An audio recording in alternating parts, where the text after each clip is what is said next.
Welcome back to part 3, where we will be still working on the right navigation drawer. In this video, I am going to show you how to add the delete button next to each file name. This button will be used to delete files that the user has uploaded by mistake. Go to the Handle Right Navigation Drawer class and go to the Add File to Container method. In the last video, we created the file name text view, which displays the file name, and then we add it to the row container.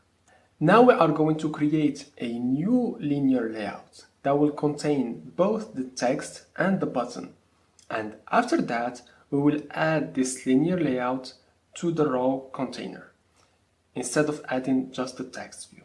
So let's create the linear layout first and let's center it vertically. To do this, I will create a new method again to give me this linear layout. And after that, as I told you, we want to center it vertically. So let's just import the gravity class and now let's create this method. Okay, so inside this get file row layout, we are creating a new instance of the linear layout class, and then we are setting the orientation to be horizontal because we want to put the text file next to the delete button. So we want them to be in the same row. After that, we are adding some padding so that we fix the problem that we had in the previous video where the text views were very close to each other. So this one will give us some separation. And then we want to match the match parent. So this is the width of the linear layout, and we want the height to be wrap constant. So after that, we are setting these parameters to our linear layout, and then we are returning it. So let's go back. So you can see that now we have the linear layout and it is centered inside the right navigation drawer. Good. So now we have the text view. So let's just do the same thing, but create a new method to give us the delete button. So this is how I will do it. So this is an image button. It's not a regular button, and we need to create this method. So let me just copy paste it and then show you what it does. First, we create a new instance of the image button class. Then we need to add a new drawable. So I will be using the one that I have in the final project, but if you have your own image, you can use it. But if you want to use the same image that I will be using in this video, make sure to go into this video's description. There you are going to find the GitHub repository. Just clone it and take the drawable from there. So just click here, go to drawable and try to put your icon here. So let me do that and I will go back. Okay, so this is how it looks like. It's just next. Close this, and now we don't have that warning. After that, we are making sure that the background is transparent.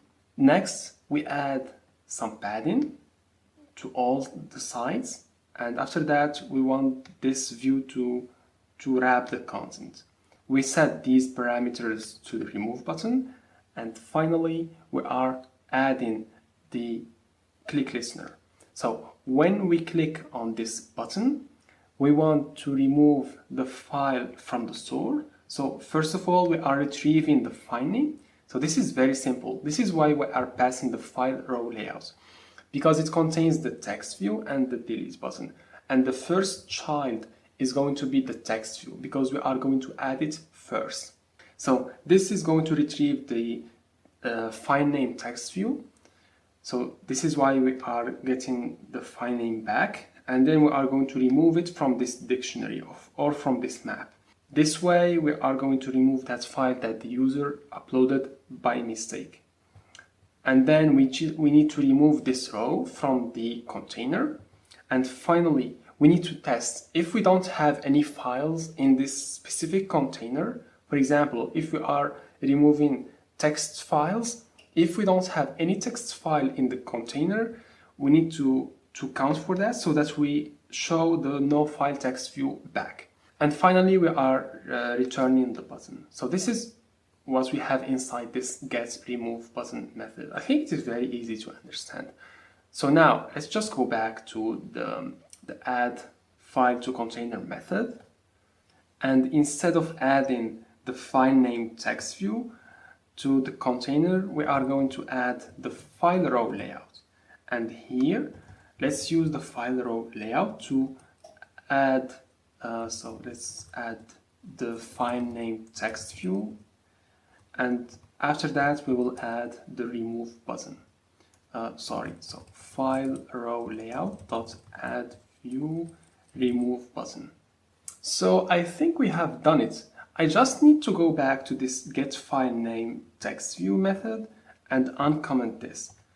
Before, this line was causing problems, but now because the text view is inside the row linear layout, this weight parameter will not cause any problems because we use the weight when we have a view inside a linear layout. Okay, so I think we are ready to test the application. So make sure to plug in your device and hit the run button. Okay, so the application now is running. Let me upload some files. Let's select this PDF file. Let's select another one and the final one. And let me select some text files. I think I have some here. Yes, let's select 2 of them. Okay, so this one is already added. Select this. Select. Okay, so as you can see, we have 4 files. This is good. So you can see that we have the first text view and we have 3 PDF files. And you can see that we have a good separation because we have added the padding to each row. And we have the text, the file name, as well as the delete button in one row. Now let me click on this X button. You can see that we have removed that file successfully. And you can see that when I removed the only text file that we had, we are showing this no file found text view. Let me do that for the PDF files just to see if that works. Perfect, it works there too. Let me just test one more thing because I think I have, let's see, how many file names? Okay, so I have this one and this. So yeah, I think they all have the same name. That's why we were not able to add more than one text file. Okay, so these are I have only one text file, but if you have more, you can test this. But you saw that it works for the PDF files, so it will work too for the text files. Awesome, so this is actually working perfectly. Great, so I think we have finished this 3-part series where we worked on this right navigation drawer. In the next one, I will stop and go back and go to the left navigation drawer. There I will add basically some views, and finally I will start working on the database. So in the upcoming 2 or 3 videos, we are going to start to work on hard stuff, okay? So make sure to subscribe to the channel and see you in the next video.